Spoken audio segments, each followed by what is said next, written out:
In this session, we'll understand what a data mart is.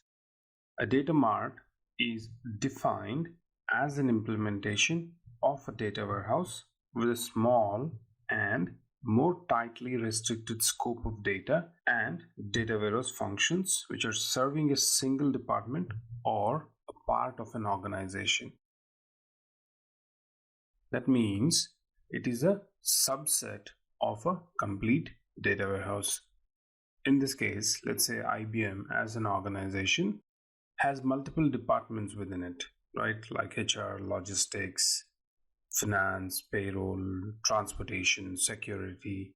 So all of these branches or all of these departments can have their own relational database to manage their data.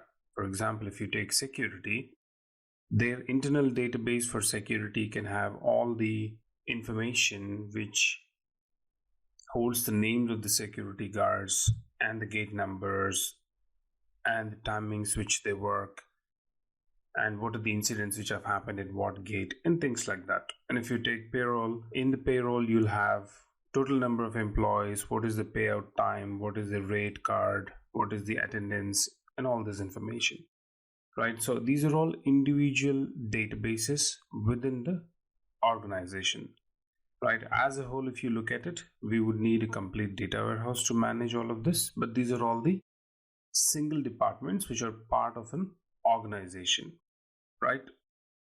One of the fundamental differences. Welcome back.